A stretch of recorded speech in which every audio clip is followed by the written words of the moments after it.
ایک جزیرہ تھا جہاں کا سیاسی نظم یہ تھا کہ وہ سال کی آخری تاریخ کو جو ان کا حق میں وقت ہوتا اس کو معزول کرتے اور ایک ایسی جگہ چھوڑ دیتے جہاں جنگل تھا اور جانوروں کا رین بسیرا تھا، اور ساحل پہ آ جاتے۔ پہلا شخص جو اترتا ساحل پہ اس کو اپنا حکمران مان لیتے، اور یہ ان کا ایک مدت سے دستور رہا۔ جو بھی تخت نشین ہوتا وہ بھول جاتا کہ سال کے بعد میرے ساتھ یہ کیا کریں گے، اور بلا تعامل وہ اعزاز و تکریم اور وقار کے ساتھ مسند نشین ہو جاتا اور عیش و عشرت کرتا۔ ایک دفعہ وہ اپنا حکمران جنگل کے سپرد کرنے کے بعد ساحل پہ آئے تو جو سب سے پہلا شخص ان کی دھرتی پر ان کے جزیرے پہ اترا وہ بڑا دانا بینا شخص تھا اور پیشے کے اعتبار سے تاجر تھا۔ تو انہوں نے اسے کہا کہ تم آج کے بعد ہمارے حکمران ہو۔ اس نے کہا میں تو تاجرانہ غرض سے آیا ہوں، میں تو اصول سلطنت کو، امور حکومت کو جانتا ہی نہیں ہوں۔ انہوں نے کہا یہ ہمارا دستور ہے، اور ساری کہانی سنائی کہ ہم سال بھر تخت پہ بٹھائے رکھتے ہیں، سال کی آخری تاریخ کو وہاں سے اٹھاتے ہیں اور دوسری جانب ایک جنگل ہے جہاں ہم اس کو پھینک آتے ہیں۔ تو یہ ہمارا ضابطہ ہے، تم نہیں بھی مانو گے تو ہم زبردستی تخت پہ باندھ کے بھی بٹھانا پڑا تجھے بٹھائیں گے۔ تو جب وہ مصر ہوئے تو اس نے کہا کہ مجھے یہ بتاؤ کہ سال بھر میری بات ماننے کے لیے تو آمادہ ہوگے؟ انہوں نے کہا کیوں نہیں، ہم سال بھر آپ کی بات ماننے کے لیے آمادہ ہوں گے۔ اس نے کہا ٹھیک ہے، میں تمہارا حکمران بننے کے لیے تیار ہوں۔ ہوتا یہ تھا جو تخت نشین ہوتا وہ بھول جاتا کہ سال کی آخری تاریخ کو میرے ساتھ کیا ہونے والا ہے۔ یہ پہلا شخص تھا، تخت نشین ہوتے ہی اس نے کہا کہ بلدیہ کے ملازمین بلائے جائیں، بلائے گئے۔ کہ فوج کے کمانڈوز بھی بلائے جائیں، وہ بھی بلائے گئے۔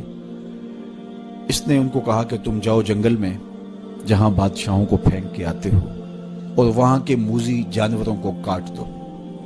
بلدیہ کے ملازمین کو کہا کہ تم ان کے پیچھے جاؤ اور کانٹے دار جھاڑیاں کاٹو۔ وہاں معماروں کا ایک گروہ بھیجا کہ وہاں جا خوبصورت محل تعمیر کرو۔ وہاں پھلدار، پھولدار، سایہ دار درخت لگوانے شروع کر دیے، اور پورا سال اس جنگل کو کٹوانے، اس کے موذی جانور قتل کروانے، وہاں محل تعمیر کروانے، پھلدار، پھولدار، ثمر بار درخت لگانے میں حکومتی مشینری کو لگائے رکھا۔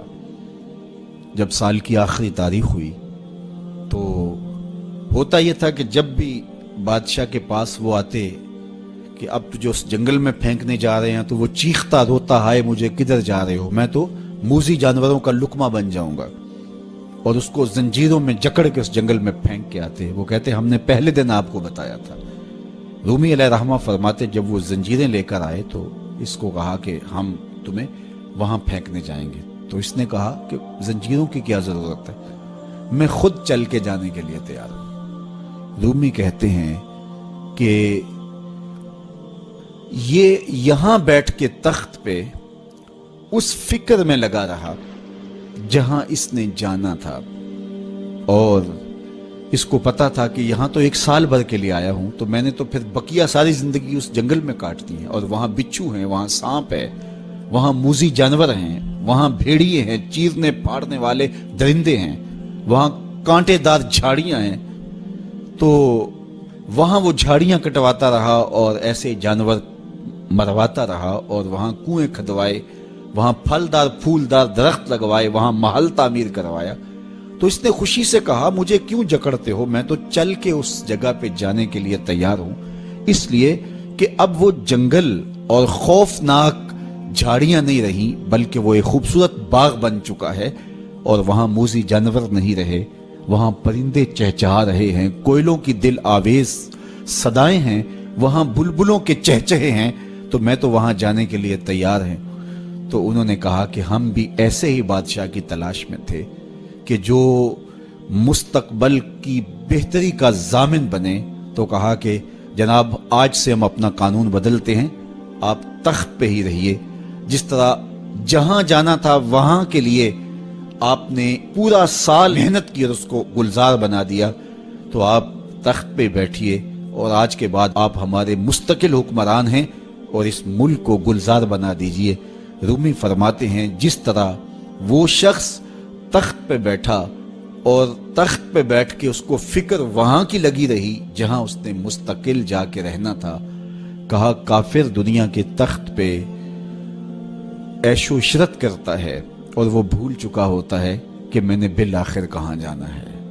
فاسق اور فاجر بھول چکا ہوتا ہے کہ اس نے کہاں جانا ہے، لیکن صالح مومن اس دنیا پر آرام سے نہیں بیٹھتا، اس کا سارا خیال، اس کی ساری توجہ وہاں ہوتی ہے جہاں اس نے جانا ہوتا ہے، اس لیے وہ یہاں بیٹھ کے قبر کے کیڑے مکوڑے ختم کرتا ہے، یہاں بیٹھ کر کے قبر کے سانپ کاٹتا ہے، یہاں بیٹھ کر کے اپنے اعمال کے لشکر بھیج کے وہاں کے بچھو ختم کرتا ہے، اور جب وہ اس دنیا سے رخصت ہوتا ہے تو القبر روضۃ من ریاض الجنہ، تو قبر جنت کے باغوں میں سے ایک باغ بن چکی ہوتی ہے۔